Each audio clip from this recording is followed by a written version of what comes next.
Okay, what is going on, everyone? So I'm coming live with the first YouTube video. Uh, give me a second. I gotta shut the door quick.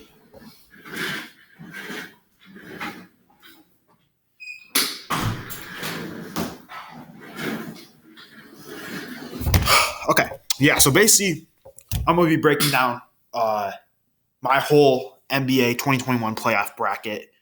Uh, Thoughts on each series, predictions. Who I'm rooting for, so on and so forth. And yeah, so we just gonna get right into it. I'm gonna start with okay. I'm filming this on a Thursday evening, uh, and there's still two playing games left. So I probably should wait for those to finish before I do this, but I feel like doing it now, so I'm going to do it now. And we're gonna start in the East with this Philly versus Indiana or Washington. So I'll talk about the playing games while I'm at this. So with this one, Indiana versus Washington happening tonight in an hour. I'm excited for the game, man. And I think a lot of people, the favorite is Washington by far. You got Westbrook and Beal. Beal off his hamstring injury. Both looked, iffy at times on, I believe it was Tuesday against the Celtics. Beal ended up with an okay stat line. Westbrook obviously had 2014 and 5, something like that.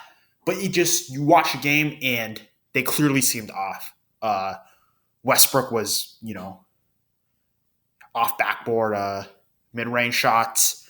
Just did not look like the same player he had for the last portion of the regular season. Same as Beal. Davis Bertans went 0 for 7 from 3. But with Indiana, exact opposite. Closing out the regular season, they looked overall good, man. Bunch of tough games. They beat Philly. I believe it was a fully healthy Philly as well. Maybe Embiid wasn't playing. They beat the the Raptors at the end of the season. That was Raptors kind of just started tanking at the end. Close game against a fully healthy Lakers. Obviously, LeBron and AD are not fully healthy yet. Nevertheless, Indiana was competing down the stretch without Miles Turner, without TJ Warren. So those two have been out for a while, but no Brogdon. And just Sabonis and kind of a bunch of solid guys like TJ McConnell, Doug McDermott, O'Shea Brissett, Justin Holiday, solid team. I'm going to go with Washington here. I just find it difficult to believe that you're going to have Westbrook and Beal with two bad back-to-back games.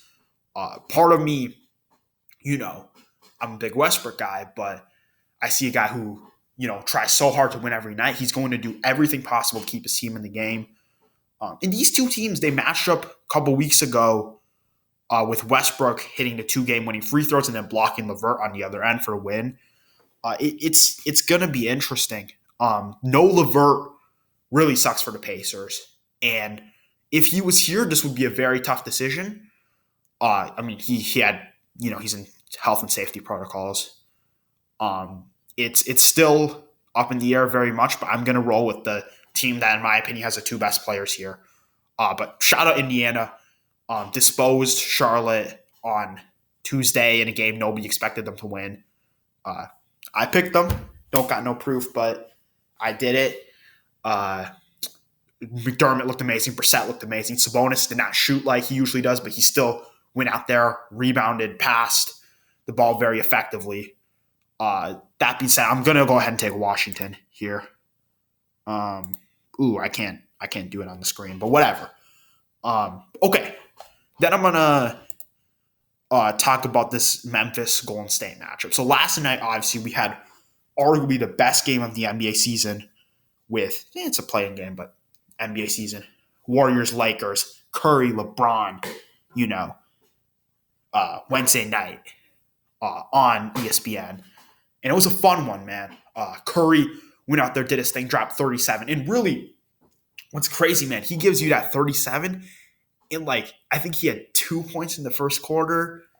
Lakers defended him pretty well. Alex Caruso, really played good defense throughout. Wesley Matthews, uh, great defense as well, but he's just unguardable. The way he does it out there, the crazy three before half, and with Curry, you always are going to have a chance with the and with the Grizzlies. So they beat the Spurs 196. Went out to an early lead, benched Jonas Valanciunas to get some rest. Spurs marched back. Spurs took the lead late in the fourth quarter. Then Dylan Brooks took over the game for a couple possessions. Memphis closes out, which was surprising considering they're a very youthful team. Spurs got some vets. They got Pop. They got DeRozan, who unfortunately, man, DeRozan, I like him. It just hasn't worked for him in big games. He's going to be one of those players remembered as, a great player who just was. I mean, he really never even got close to winning the big thing. You could say if LeBron wasn't there, but never made it to the finals. I think conference finals maybe once or twice, but and we'll see where he is next season if he's still in San Antonio. But ultimately, in this game, I'm going to roll with the Warriors. I like what the Grizzlies have been saying. They're asking for the smoke. They're saying, they're saying all the right things. Dylan Brooks is a guy who he's going to go out there on Curry tonight, and he's going to do a hell of a job. I have no doubt this team's going to do everything possible, but just because they play with high intensity and effort does not mean they're going to be able to match up against, in my opinion, a superior team in the Warriors, who are really catching fire at the right time. Even last night, pushing that, fully healthy Lakers team. You have Draymond Green, just defensive beast this year, really played well. He probably will end up on the all-defensive first team. Andrew Wiggins played very well in LeBron last night. Offensively, also, I think he was their second-best player, which he will need to be tonight for them to win. Jordan Poole made some big shots. He's that bench guy that he's kind of that sixth man that they need. In the Warriors, they still lack depth. It's still a flawed team, but they beat the Grizzlies on Sunday. I can't bet against Curry and what they're doing right now. About the Grizzlies, John Morant, exciting player, great player, but he didn't take that rookie to sophomore year leap like I think a lot of us, including myself, expected. Not the Luka leap, not the Trae Young leap, not the Zion. Zion obviously took a huge jump. And that's okay, but it's just kind of like this Grizzlies team is in the same spot they were last year, where they lost to the Blazers. And Jonas, he could have a great game tonight. I just feel like a lot has to go well for the Grizzlies to win. They're missing Grayson Allen a little bit. He's that shooter for them. And outside of him, I don't see like where your reliable shooting is. Jaren Jackson Jr. is not scared to put him up, but he's still a little bit fresh off injury. He's not exactly a reliable shooter right now. Yeah, I'm going to go with the Warriors. I think I spent enough time talking about that game. So now we're going to get into each individual series. And I'm going to start in the East, where I feel like it is a little bit less interesting. So I'm going to start with 1A, which I have as being Philly, Washington. We'll see if it's Philly, Indiana. I think I'm going to take Philly in 5. And I just have too much respect for Westbrook, Beal, the team there, to say 4. But Philly was straight up wiping Washington throughout the season. I think they won in 2 blowouts, and there was like 1 6-point game or something. It's just not a good matchup for Washington. Joel Embiid, obviously he is a little bit of a mismatch nightmare for any team, but especially Washington, where Daniel Gafford is their center. Daniel Gafford's played well recently, but he still is, relatively young player. He probably cannot give you 30 minutes a game of good defense on Embiid. The size there, Washington down the stretch, Scott Brooks, who, by the way, has had some like questionable coaching decisions throughout the year, but he is straight up running like 3-guard sets with Ish Smith, Russell Westbrook, and Raul Neto. They go very small in closing lineups. And compare that to Philadelphia, who's playing, Ben Simmons, Tobias Harris, Joel Embiid, 3 guys 6'8" and over. They're going to have size advantages every position, dang near. And Philly in general is a team that I think will really beat up on teams inferior to them. And I'll talk about that in round 2 as well. Um, they're not going to mess around with teams that are worse than them. They're going to be very dominant. Doc Rivers is also kind of that. He's kind of a guy who's good at coaching against inferior teams. So all those reasons, going to take Philly in 5. Okay, so next series is 4-5, New York, Atlanta. And right here, I'm going to go with the upset by seeding and by public perception. I'm going to take the Hawks. Knicks, shout out to what they've done this year. Tom Thibodeau, didn't like him in Minnesota, wanted him gone, but he's really shown that with kind of an identity with Julius Randle, they formed a very good team over there. And this is a team that on paper is not great. You have Julius Randle, who is an all-star player, probably had a top 20 season, will make an all-NBA team. But outside of that, truth be told, they have a bunch of average to below average starters. And in a playoff series, this Atlanta team is not, incredible. But in a playoff series, I think a lot of it will come down to talent. And we'll see, because neither team has lots of playoff experience. With the Knicks, you have Derrick Rose. And he's going to be that closer for them. A lot of people have been like, the Knicks won't have a problem closing. They have Derrick Rose. Julius Randle, just because he's 6'10", does not mean he can't close. But I still think you look at statistics and you look at the games they've played, down the stretch, it's going to be difficult for them to find buckets. If you go to a Julius Randle post-up, Hawks will double. Randle got to find an open shooter. Reggie Bullock, Alec Burks, guys like that, they're going to need to hit those shots. Those players have been good this year, but the playoffs are a different atmosphere. Nate McMillan, coach for the Hawks, he has gotten a lot of hate from Pacers fans, NBA fans alike, for a quote-unquote inability to adjust throughout the playoffs. So we'll see what happens with that this series. I like McMillan. I'm hoping he shuts up a lot of people. And this is his chance right here. I think, in my opinion, you have the more talented team. Both sides kind of have their star in Trae Young and Julius Randle. But outside of that, Knicks, like I just said, Burks, Bullock, Quickly, Rose, Nerlens Noel, Mitchell Robinson's hurt, so he won't be playing. RJ Barrett. I forgot about RJ Barrett. RJ Barrett could be huge. They have, a solid roster, but let's be real, it is not much talent for a playoff roster. Compared to the Hawks, I think you have Bogdanovich, Gallinari, John Collins, Clint Capella, a lot of guys there who Kevin Huerter, list goes on. It's a young team. It's an exciting team. Should be offensively explosive. It's going to be a good series. I will not be surprised at all if the Knicks win. I just think the Hawks have a little bit better of a closing team. I like the roster a little bit more. And yeah, for those reasons, I'm going to take the Hawks in 6. But this is definitely one I can see going either way. So, yeah. Oh, shit. Did not mean to open that. Take Hawks in 6. Yeah, so let's go on to Milwaukee-Miami. Super interesting series for me. And this is tough. So I like this new Bucks team. Drew Holiday, huge addition. Significant upgrade from Eric Bledsoe.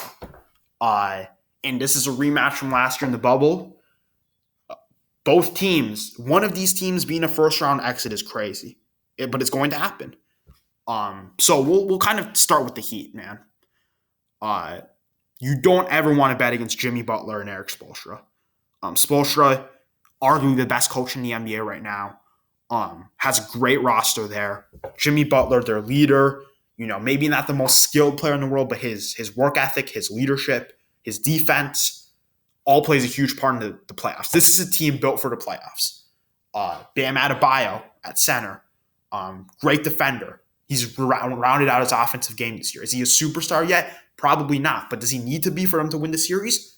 Probably not either. So you got Goran Dragic, vet point guard. He played very well last year. We'll see if he sustains that. Tyler Hero didn't take that sophomore year leap similar to John Morant, but he's still a good player. He can give you 25 on a given night. Same with Kendrick Nunn. They got shooters, Duncan Robinson, They got some like Gabe Vincent, guys like that. And then really what I like most about them is their defense on Giannis. They have a bunch of bodies to throw at him. If Jimmy Butler can't guard him, you got Iguodala, you got Ariza, two vets. They're just there for defense and IQ and shooting.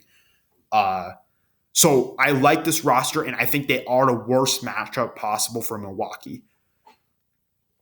You look at Milwaukee, they had an option. Really, they could have. So they played Miami on Saturday, the day before the regular season ended. They could have thrown that game, and had they thrown that game, purposely lost, they wouldn't be going against New York or Atlanta. Instead, they went straight for the smoke. They went out there, they took care of business, they beat Miami, and they said, we want Miami in round one. We want the rematch. And this series is so interesting. It comes down to, really, I think, you can point to a couple guys, but Giannis, last year in the playoffs, I know he put up the numbers. I know he's a two-time MVP, but he definitely did not meet my standards. I don't think he met anyone's standards, including himself. They were down 3-0 when he played. He got injured in game 4. He kept them in the game, but they came back and won without him. Game 5, he didn't play. It was a close game. Milwaukee ended up losing. He has been saying all the right things this year. When they beat Brooklyn in that big game, afterwards, Charles Barkley says, hey, I think you guys are going to make the finals. And he says, that's nice and all. I'm happy we won, but we got to keep going. We got to keep working harder. It doesn't matter until the playoffs. I always said the same thing, I'm happy he realizes his legacy will come down to these big moments, series like these against the Heat. And, I like the Bucks. So for me, I was hoping they'd avoid the Heat in round 1, right? But I'm happy that they were not scared of them. And if they win this series, they showed to me that they're ready. Like, they can compete with Brooklyn. They can compete with Philly. They can compete with whoever comes out of the West. In the case that will happen. So Giannis is one factor. He's going to need to show, okay, you can't build a wall on defense on me anymore. I have the pull-up three. I have the post fader. Another guy on the hot seat. Okay, Giannis isn't on the hot seat, but I mean, another guy that has a lot of attention on him is Mike Budenhozer. Great regular season coach. Probably a good dude as well. But in terms of the playoffs, 2 years ago, up 2 on the champion Raptors for a reverse swept, 4-2. And everyone said afterwards he did not make adjustments. Next year, he has a chance to silence the haters. But they lose 4-1 to an objectively inferior talented team in the Heat. So he's going to have to show he can make adjustments. And we'll see. Maybe their team is so talented that he doesn't even need to do anything. But if he loses the series, he won't be on the flight back to Milwaukee. I think everybody knows that. So a lot of pressures on him. And then I think Chris Middleton, he's a guy when he's playing at his own pace, when he's hitting his shots, when he's creating for others, he looks like MVP Paul George form. That's the comparison I'd have for him. But he hasn't displayed that consistency. Last year, against Miami, game 4, 36 points, game winner in Tyler Hero's face. He really impressed me that game. Kept them alive in the third quarter too. But you look at the series before that against the Magic, he had a 2-point game. Against this Heat team, he will not be able to have 2-point games. He's going to have to be that guy who, if Giannis is struggling, he takes over the game. If Giannis is thriving, he's going to need to feed him post touches, alley-oops. So I think a lot falls on all 3 of those guys. As for the Bucks supporting cast, you have, good pieces. Brook Lopez, Dante DiVincenzo. I really like Bryn Forbes, Bobby Portis, Pat Connaughton. PJ Tucker will be huge for defense. And speaking of defense, we'll see what they do with Jimmy Butler, because last year when the reporter asked Giannis, are you going to guard Jimmy Butler? He was like, no, why would you ask that? So he's the defensive player of the year. That's why he was asked that. This year, they have Holiday to throw on him. They have Tucker. I like Holiday on him, but that is 3 inches he's giving up, so we'll see how Holiday holds up. Overall, I have not even given my prediction yet. I'm going to take Milwaukee in 6, but this is not a series I feel confident about at all. That he could walk out of here as winners. I'm still, processing that one of these teams is going to lose in the first round and a whole fan base is going to be, there's going to be questions looming about the future, especially with Milwaukee, but even if Miami loses as well. So I'm going to go Milwaukee in 6. So I spent a lot of time talking about those last 3 series. This one is going to be a little bit shorter. I'm just going to say I'm taking Brooklyn in 4. Celtics, no Jaylen Brown. Obviously, if Jaylen Brown's there, I pick him to win a game. I pick him to win 2 maybe. But the thing about this team right now is they're just in a tricky spot. They're not, really you look at the last 3 years for Danny Ainge, and a lot of people are starting to realize and say, hey, he's missed his opportunities. This team was so talented. Kyrie Irving walked for nothing. Al Horford walked for nothing. Gordon Hayward walked for nothing. You couldn't get any value for these guys. So when your young stars are ascending, like Jason Tatum, who just had 50 the other night, had a very good game. Jaylen Brown, there's not, vet presence. There's not a good enough team around them, and they haven't established themselves as those like leaders, guys who are, elevating the people around them to the point that it's kind of a team lost in array. And with a team like Brooklyn, I do think they're similar to Philadelphia, as in they can beat up on bad teams, and I think their talent is just overwhelming. Jason Tatum can have 40-point games, 50-point games, and they can still easily lose this series. Or no, the game, individual games. Boston's also banged up. You have Rob Williams. I don't know if he's playing. So I already said Jaylen Brown's not playing, but you're going to be relying on Tristan Thompson to give you big minutes. You're going to, Peyton Pritchard, rookie point guard. He might have to give you big minutes because you only really have, 7 to 8 playable players. Kemba Walker and Evan Fournier. Both are going to have to step up game after game. A lot has to go right for this team to even win a couple games. And I just don't see it going right. So I'm going to take Brooklyn in 4. And for Brooklyn's sake, I'm not sure about this because, no, they're not going to go and purposely lose.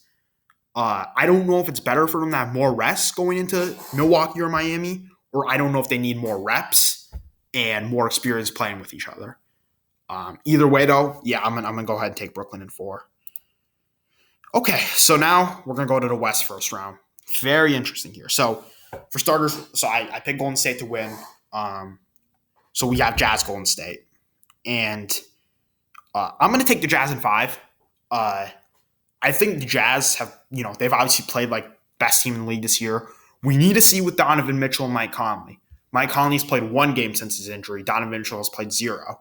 So if those two are not fully healthy, the Warriors can take, 2 games off. They can make a game 7. They can win the series if we do not see a healthy Donovan Mitchell, a healthy Mike Conley. But with that being said, man, Utah, one of the best 9-man rotations in the league. They got 9 guys they can really trust to play. Mike Conley at point. Donovan Mitchell at shooting guard. Bojan Bogdanovic at the 3. Royce O'Neal at the 4. You put Rudy Gobert at center. And then off the bench, you have 4 quality. I think you have the 2 best bench players in the league. Jordan Clarkson at point guard and Joe Ingles at the wing. Then you have George Niang. He can hit down that 3. You have Derek Favors. He can protect the rim. He can, run the floor. So this is a team, I just think their depth and shooting is too much for the Warriors. I have enough respect for Steph Curry. I'm going to give the Warriors 1 game. They can take 2. Warriors, they really impressed me last night against the Lakers, but it's not impressive enough for me to say, all right, they're ready to beat the Jazz. And I do think a lot of casual NBA fans, a lot of real NBA followers, they're going to end up taking the Warriors here because they see, they have the best player in the series. They have a chance. And I get where they're coming from, Whenever you have the best player, maybe outside LeBron, 2018 versus the Warriors in the finals, you're always going to have some chance. But this Utah team is good, man. People are sleeping on them heavy, and I like this team a lot. So I have to see with Donovan Mitchell. I have to see with Mike Conley. But I think their team is too good for them to lose to a flawed Warriors team that has not looked great this whole season. They've been better recently. Nevertheless, I'm going to take Utah in 5 here. Yeah. So, okay. Next series, we got Clippers and Mavericks. Oh, man. Rematch of last year. A lot of people are brushing up the Mavericks, brushing off. And I get it. The Clippers have gotten better since last year. The Mavericks look like the same team, the Seth Curry for Josh Richardson trade. I like Josh Richardson, but most people are saying, okay, that trade didn't make much sense because Luka, he needs shooters around him. He's a bit like LeBron. Seth Curry, he's a 40+% three-point shooter, right? And I'm going to take the Clippers in 6. It's tough, though. The Clippers have really, in my opinion, improved. They lost Harrell. They lost Lou Will. But I think they upgraded at both positions. You have Ibaka, who's actually playable in the playoffs. Good vet center, rim protector, three-point shooter, friends with Kawhi. You have Rajon Rondo, who I think is going to be huge in these playoffs. He is the leader of that team.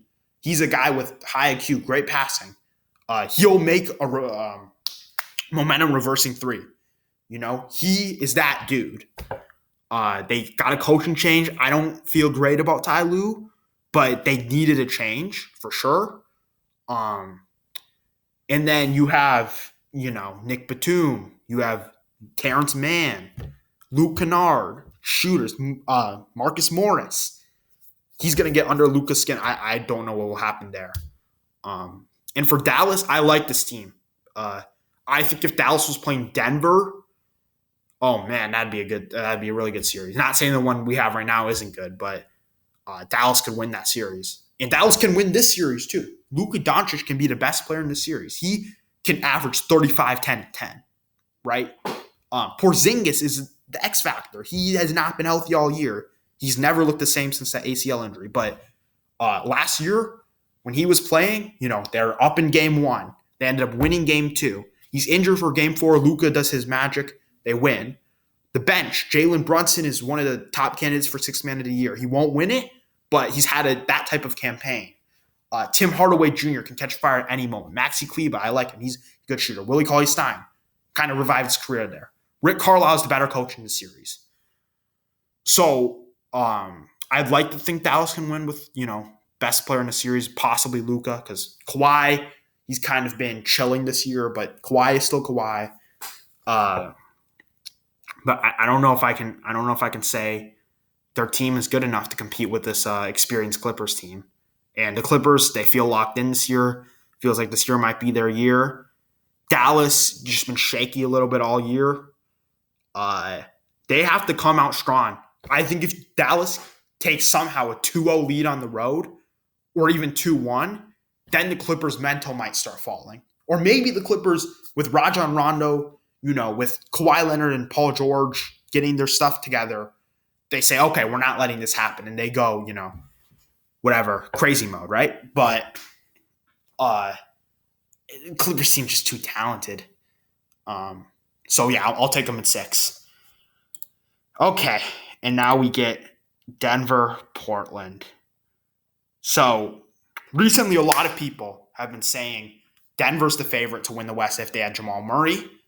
But on the other hand, you have people saying, does Denver really need Jamal Murray because of how good Michael Porter Jr. has been recently? And I'm in neither boat, I like Jamal Murray. I think that the Nuggets need him for any deep postseason. People do not realize how good of a playoffs he had last year. It was some inspirational stuff that he did. Really just took over both series. He saved that team. Him and Jokic both alike were great. That supporting cast was great with Jeremy Grant, Porter Jr., Millsap. List goes on. All playing, big roles. But Jamal Murray was that guy. He was the guy hitting the big shots. He had a 40-point Game 7 against the Clippers when nobody could score. So they're going to miss him. But Michael Porter Jr. has stepped up in his absence. We always knew Porter Jr. could do this. Porter Jr. could be like those guys, like, I'm not going to say to that level, but he's kind of like, a Tatum or a Brandon Ingram, right? Where in the right opportunity, he's just so raw. He's explosive. He can shoot really well. He's super efficient. Can score at all 3 levels. He is a legit second option for the Nuggets. And the Nuggets have the MVP, Nikola Jokic. But they're going to miss Jamal Murray. They have no PJ Dozier, who some people are going to be like, PJ Dozier, what difference does that make? He's big when you have no Jamal Murray. They have no Will Barton. Down year for Barton, but he could still be huge for him in a run. He didn't play last year either, though, when they made the conference finals. Jeremy Grant left in free agency. So their team is not deep right now. You have Aaron Gordon, who a lot of people after the trade were saying he is such a great fit in Denver. And then I know because I had him on my fantasy team. Last 3 weeks or so, he's been very Like he's been Orlando Aaron Gordon, which we all know he's capable of being more. So Denver's not deep, but I do think with Jokic, Porter Jr., and he's still Aaron Gordon, Campazzo, Austin Rivers, JaMychal Green, they can play. And as for Portland, obviously Dame saved that guy's house, 42 wins. It's tough to bet against, Dame, CJ, that backcourt in a playoff series. This is a good team, Dame, CJ, Norm Powell. Nurkic is kind of getting back into form. He's still not, at one point people were calling him a top 6 center. Don't think he's there yet. You have Enes Kanter off the bench. You have Carmelo Anthony, Simons. Got good players. And their team rotates between like a first-round exit, which they were last year, and a Western Conference Finals run. This series could go either way, really. Both, if Murray was here, I'd obviously take the Nuggets. Blazers have been very hot recently. Damian Lillard is a bad man in the playoffs. But I got to go with the best player in the series. I like Porter Jr. too. I think Porter Jr. is going to be big. I think that this Nuggets team, Mike Malone, is a much better coach than Terry Stotts. I think that as well. So I'm going to take the Nuggets in 7. Obviously, 2 years ago, Portland won in 7. And Jamal Murray played very well that series. But it was a back-and-forth series, right? And I think Jokic has taken that. He's really taken a huge leap over the last 2 years. And Dame has improved as well. CJ's improved. I just don't think it's been to that extent. And Porter Jr. I think Porter Jr. could be the second best player in the series. I do. So I'm going to go Nuggets in 7. Wouldn't be surprised if the Blazers won. Should be a great series. Excited to watch it. We'll take Denver in 7. And now we got Lakers Suns. So Suns, great season. Chris Paul been in MVP convos. Monty Williams, top 3 coach of the year. Devin Booker getting his respect for converting that statistical success to winning. Obviously, Chris Paul helped him on the way. Mikal Bridges, one of the most improved players in the league. Great defender. Shooters, Jay Crowder, Cam Johnson, Frank Kaminsky. Off the bench, Dario Saric, Cameron Payne. This is a good team. This is a very good team. And if they were playing, anybody but the Lakers, really, they had that great season to go up against the defending champion Lakers. And the Lakers, I haven't talked about how they did last night against the Warriors. I talked about the Warriors side. They came out stagnant, didn't attack the basket, settled for mid-range jumpers. LeBron was clearly not 100%. He was going to the hoop, missing layups that I never would expect him to miss. Dennis Schroeder looked like he just had COVID. He did. Anthony Davis was, he wasn't aggressive enough. And it came down to guys like Alex Caruso and Kentavious Caldwell-Pope to save their season in the first half. So then they're only down 12. Then you start to see, okay, LeBron James be LeBron James with his passing. Still the best passer in the league, right? Anthony Davis, even with that off night, he starts going off. Dennis Schroeder makes a couple tough layups. Caruso is still great on both ends. Wesley Matthews gets a great charge, hits a corner 3, reverses the momentum. Shout out to Zaylen, right? Horton Tucker hit a big 3 in the first half. They got guys. And last night to me did show that even though it was the Warriors who are not, a top 10 team right now, the Lakers can win when they play awful, right? LeBron James hits that crazy 3 at the end. The series is tough, Both teams, Lakers are not 100%. Phoenix has had the right time to play them. If they wanted to go to finals, probably would have to play them eventually either. But it's tough for them. I can't envision a team without a superstar beating the Lakers. Paul and Booker, they're close, but The Lakers will have the two best players in the series. The Lakers, I still think, have more depth. Anything like they have three bigs, four: Davis, Drummond, Harrell, Gasol. You can match them up. They can make adjustments with them. Shooters: McLemore, KCP, Wes Matthews. Star power: LeBron James, Anthony Davis. Ball handlers: Caruso can handle a little bit. Horton Tucker can handle a little bit. Schroeder's just running all around the court. LeBron James, obviously. So this Lakers team is still my favorite right now to win the series. I would be surprised if the Suns win. This is not like Denver, Portland. This is not like New York, Atlanta. This is not like Milwaukee, Miami. I will be surprised if the Lakers lose this series. But that's not disrespect to Phoenix. Phoenix has had a great season. I just think right here in this spot, it's difficult. Another thing I forgot to mention, DeAndre Ayton. First overall pick from a couple years ago in the same class as Luka. This is his third season. He's been good, but he's he's not meant for the modern game, right? He's a big who posts up, and that's not really alive in today's game unless you're Joel Embiid level, right? And he's not, obviously. He needs to elevate himself into being that third option here. If he's going up against Andre Drummond in the starting lineup, he needs to really dominate, because if not, he every season that goes by, he gets closer to being a kind of like that center that's this type of center that's not valued in today's NBA. Kind of like an Andre Drummond, like a DeAndre Jordan, right? Maybe like a Steven Adams. And I know all those guys at some point they did things that were considered valuable, but at the end of the day, they're not they're centers that are not really considered important in today's game. And I agree, he has much higher up. He was the number one overall pick for a reason. He has much higher upside than that. But he did not take a huge year 2 to year 3 leap. Part of that maybe because Chris Paul and Devin Booker are quite ball dominant.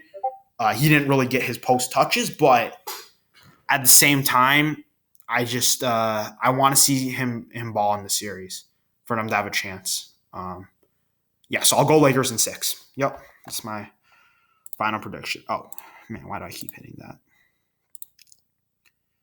Okay, so next up we got. So these are the 8 teams left. I think these are 7 of the 8 best teams in the league right here. I'd take Phoenix over Atlanta, and then that would be it. Yeah. Oh man, Miami too. There's really like a top 9 or so. I'd put Miami in there too. Obviously Denver with Jamal Murray would be a little higher. So okay, we'll start with Philadelphia, Atlanta, and I'm going to take Philly in 5 here. Once again, it's very similar to Washington. I think Washington and Atlanta are comparable teams. Both have some defensive liabilities because their stars are not really great defenders. Westbrook can sometimes play lockdown defense. You see, he'll go out there and guard Giannis, right? But they're carrying so much on the offensive end that they slack a little bit. Trae Young is obviously a defensive liability. John Collins, he's improved on the end, but is he at that level yet? I don't know. Clint Capella, one of the best rebounders and rim protectors in the league, though. But it's just kind of a similar series where Philly's just more talented. Philly's got some more experience. They're playing just an inferior team, and they're gonna beat up on that. So I see both of these series being comparable to Philly Brooklyn from 2 years ago, where the D'Lo Levert Brooklyn team. They're a solid team. Nobody's out here to disrespect them, and they're going to take a game off. But I see it hard. It's hard to see it being more than one game for the underdogs. I like Philly. I think, no disrespect to Washington, Indiana, and Atlanta or New York, but Philly got a pretty easy road to the ECF, Eastern Conference Finals. So they'll be well rested, and that could play a difference in the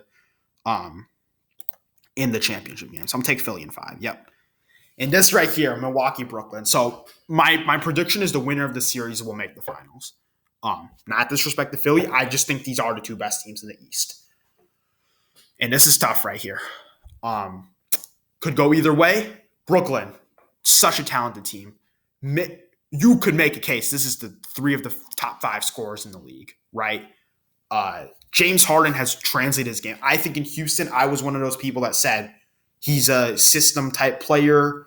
Obviously, he's individually remarkably talented, but they built that whole team around him for him to go out and drop 36, you know? And in the playoffs, he did not, he kind of just, he was good, obviously, but he never elevated. And that was made the difference between, in my opinion, him and top tier superstars like what Kawhi did in Toronto, like what Curry did in 2015 to 18 Warriors days, LeBron his whole second Cleveland stint, guys like that. At the same time, they were one CP3 hamstring from potentially going to the finals and probably winning it. We'll see. We never know. You never know. So Harden, but he proved me wrong, right? He translated his game. He's become a facilitator. He proved he can play next to Kyrie and KD, at least in the regular season. I don't want to see people saying that it's already, Brooklyn, are geniuses, because we need to see what happens in this playoffs, because the questions about them have been regarding defense, and Harden doesn't fit those. He's not a horrible defender, but their team in general is just a little bit lacking on that end. And when we look at the Milwaukee-Brooklyn matchup, so I actually watched all 3 games because they're huge games. First game, Milwaukee loses by 1, back and forth game. I think there was everybody playing for Brooklyn. Maybe Harden or somebody sat out. But yeah, back and forth.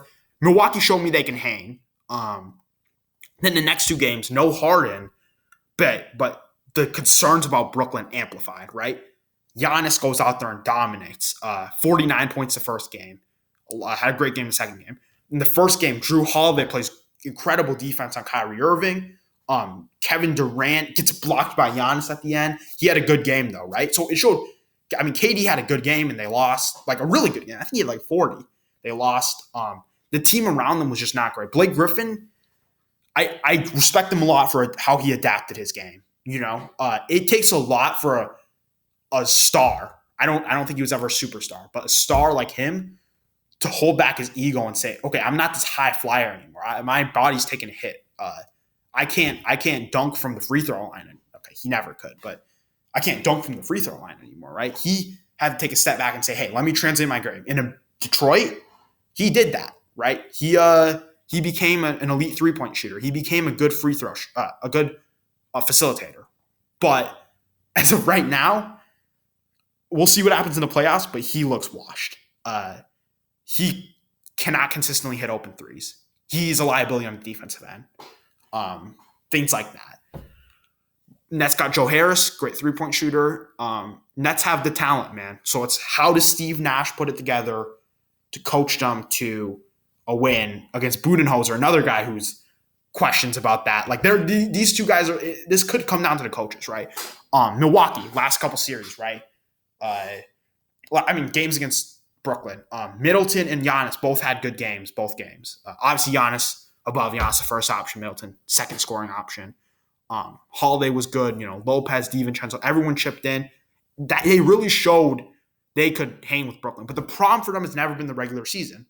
Number 1 seed in 2019, number 1 seed in 2018. It's going to come down to playoffs. Can they adjust? Can they get out and punch Brooklyn early? Right? Can they hang on the defensive end? And we'll see what they do with defense. I want to see Giannis guard KD. I need to see it. Drew on Kyrie. Harden, you mix in a little PJ Tucker. You mix in a little Chris Middleton on him. Solid defenders there. Giannis, one-time defensive player of the year. Athletic freak. Built in a lab. He needs to go against the other guy who's built in a lab. KD with his 7-foot handles. Top 10 shooter ever, right? I need to see that. I like this Milwaukee team a lot. Brooklyn still has a star power edge. Milwaukee has a defensive edge. It could go either way. I think one of these teams, there's a shot that this series ends in like 5. I'm going to pick it to go 7, but if Brooklyn goes out there and their stars just become unstoppable, they just go out and outscore people. Kyrie Irving, he was just fasting for Ramadan, which is why. And he still went 50, 40, and 90. He was fasting, and he still went 50, 40, 90. Um, if those three guys, they just have these impeccable chemistry, they can go out there and end it in 5. Milwaukee, if Brooklyn's weaknesses show, if Milwaukee locks in defensively, if Giannis becomes this unstoppable player, if they put DeAndre Jordan on Giannis for 5 games, yeah, it could be over in 5, If Chris Middleton shows he can be that second option, if Drew Holiday shows that he's a significant upgrade from Bledsoe, which I think everybody knows he is, but okay, can he do it like he did to Dame, like he's going to do to Kyrie, right? Can Milwaukee's bench unit keep it going? Can Bobby Portis, Bryn Forbes, these guys who shot 40% from 3 in the regular season, can they keep it in the playoffs? Let's find out. This will be a great series if it happens. Milwaukee has to get past Miami first. Brooklyn has to get past Boston. I'm going to go Milwaukee in 7. A lot of this is because I took Milwaukee in the preseason. I thought that Drew Holiday addition was huge. I watched them throughout the season. They gave me no further reason to doubt them. I'm going to take them in 7. Yep. Whew. Okay. And now we go to the West. It's been a long video, but I like it that way. Utah Clippers. Ooh-wee. So Utah at some point during the season, I thought they were very, very, very good. They still are very, very, very good. But with that Donovan Mitchell injury, with their chemistry, they're going to come out rusty against the Warriors. We'll see how long it takes to fix it. But they just haven't had reps recently, right? The Clippers, they've been inconsistent throughout the year, man. Just when you think they're catching catching fire. They lose to the Knicks. No disrespect to the Knicks, but you expect them to win that game, and then they tank the last 2 games. Don't care what anybody says. Ty Lue and that ownership or front office or whatever, they decide we cannot play the Lakers round 1. They lose their last 2 games on purpose, right? They didn't even want to play them round 2. That to me still shows they're like a little bit scared and they're not in the right headspace, to be honest. This series, once again, it's another. I'm going to say this about every series, but it could go either way. And I just Utah shoots so well. I only remember watching one game. I think they played twice. The second time there was no Donovan Mitchell, so it was kind of asterisks or whatever. First game was 112-116 LA. But that was a night Utah didn't even shoot well.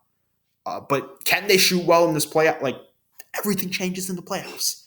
Utah's going to have home court. And people forget, man, last season they were up 3-1 against Denver. And all 3 closeout, it wasn't like they choked.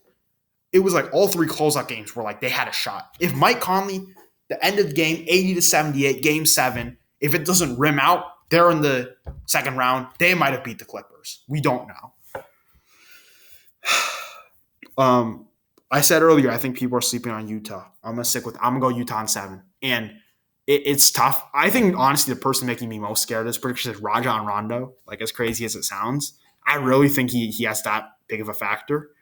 Kawhi Leonard, Paul George, we'll see. Paul George will have a chance to shut a lot of people up, including myself. I haven't talked a lot of bad about him, but, I go on Twitter. I'll like the post saying that, playoff P or whatever. He has his chance right here, and we'll see how he does. Both teams are deep. Both teams have talent. Clippers have the edge in talent. I'll take Quinn Snyder over Tyronn Lue. I like Utah's defense, rim protection. I like Utah's chemistry, so I'll go Utah. But hey, this is another shit I don't feel confident. I'll go Utah in 7, and then that home court might play a difference. LA, Denver. So I just talked very highly about Nikola Jokic. I talked very highly about Michael Porter Jr. I'm going to go LA in 5, Lakers in 5 here. And that's not disrespect to the soon-to-be MVP, Mike Malone, who I think really good dude, really good coach as well. But that's not disrespect to them, but I just see LA as a superior team. I think if LA gets past the Suns, no matter the game, even if it's 7, and the Suns might not necessarily be better than the Nuggets. I think they probably are without Jamal Murray. But my point in me saying this is that the Lakers going to be they're going to be like healthy at that. I mean, they're going to be in form at that point. And an in-form Lakers team will be hard to stop, as we saw last year in the bubble. So I'll take LA in 5 here.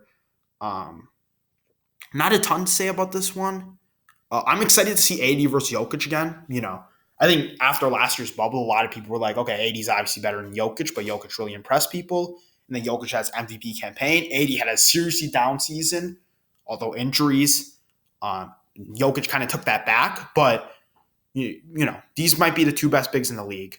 Obviously, Embiid is still in that mix too, but I'm interested to see how they play. Frank Vogel, we'll see what he does, because last year he started Dwight Howard against the Nuggets. So does he start who is it? Andre Drummond? Does he go with Marc Gasol? We need to see what he does too. And if LeBron and AD are still not 100%, then things go up in the air. But yeah, I'll go LA in 5. Okay, so we got our 2 conference finals. I'll start with the East, Philly, Milwaukee. So I kind of spoiled this. I said whoever wins this series right here, Milwaukee, Brooklyn, I'm going to take to win the East. And I'm starting to have second guesses, right? I'm starting to have second thoughts. I'm still going to go Milwaukee. I'll do it in 6. And this is tough because Budenhozer has not proven himself as a good playoff coach, right? I have this opinion that if the Heat went up against the Sixers and it was Spoelstra, the Heat could win that series because you have a flawed player like Ben Simmons, who is great in a lot of aspects, passing, drive and kick, defense, but he's such an offensive liability, shooting or like floor spacing. Spoelstra's going to scheme around that, like he did with Giannis last year in the bubble. And the reason I picked the Bucks is because I think Giannis has rounded out his game. He's really worked on it to the point they cannot do that to him anymore. Good coaching can only take you so far, but Ben Simmons has not done that. So they're going to do stuff with him. They're going to double Embiid in the post, and Embiid's still a beast. He's still a free throw line, and that's another. I'm going to talk about the free throw line in a second. But they're going to need a guy like Tobias Harris, who I like.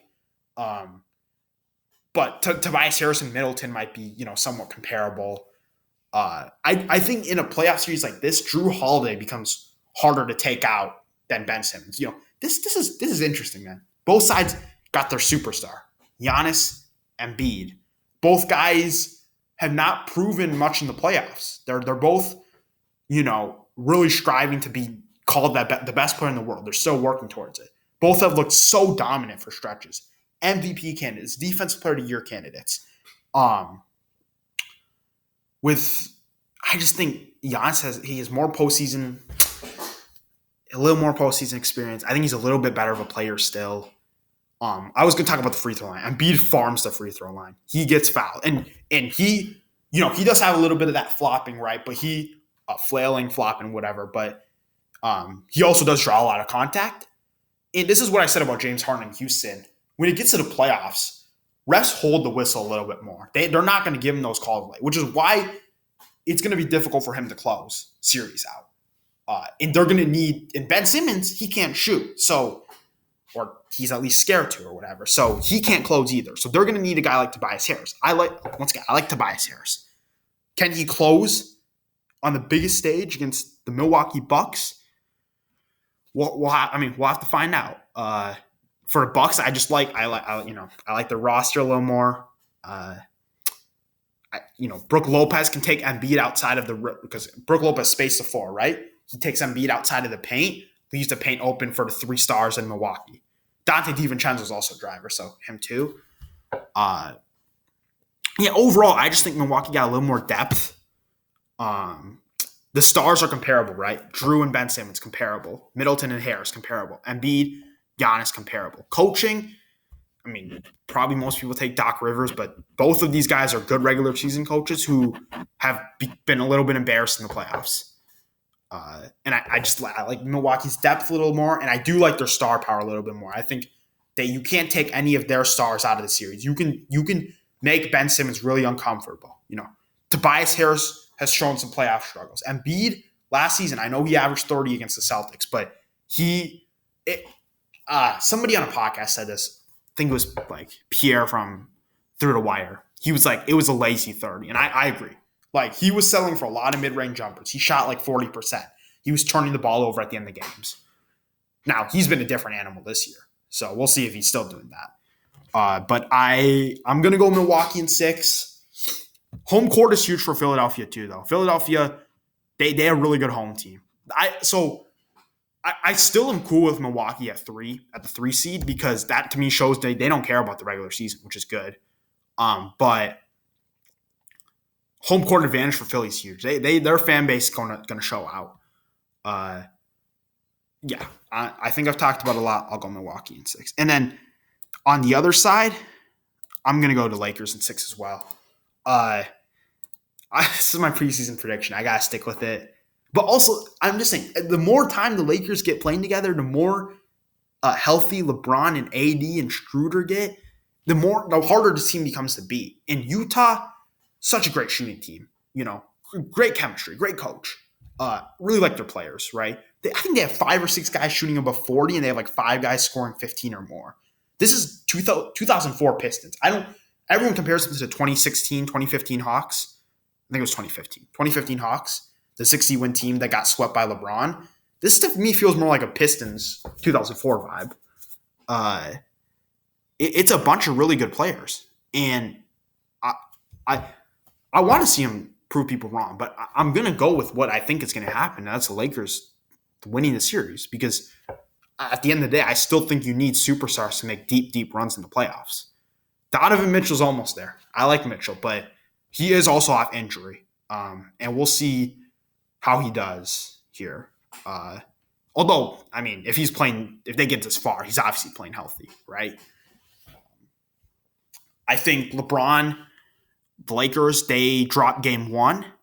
I think that happens. He's feeling out, what's going on. And then they start to really abuse Rudy Gobert on pick and roll, because Rudy, best rim protector in the league. I think people say he had statistically the best defensive season ever.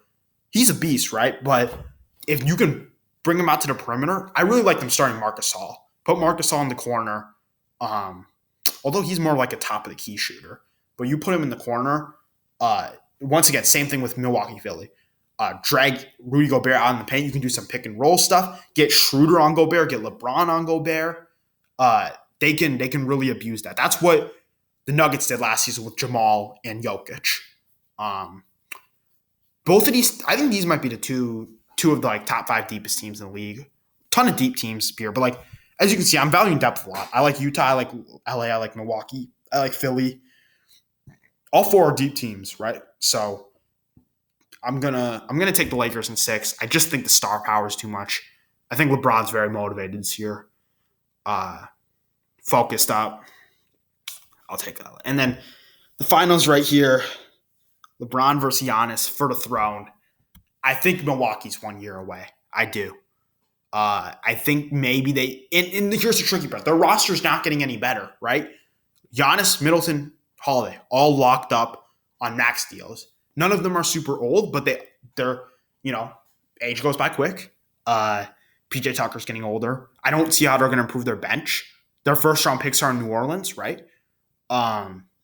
So if they lose this, they only have to hope that other teams get worse. And that could happen. You don't know what's going to happen with Brooklyn superstars. KD, you don't know what he's going to do, right? Harden, Kyrie, same thing. Kawhi might leave Clipperland if they get wiped. LeBron is going to be 37. I don't know if 37-year-old LeBron can win another one. And Schroeder might leave in free agency. Philly is probably the one team that won't get worse.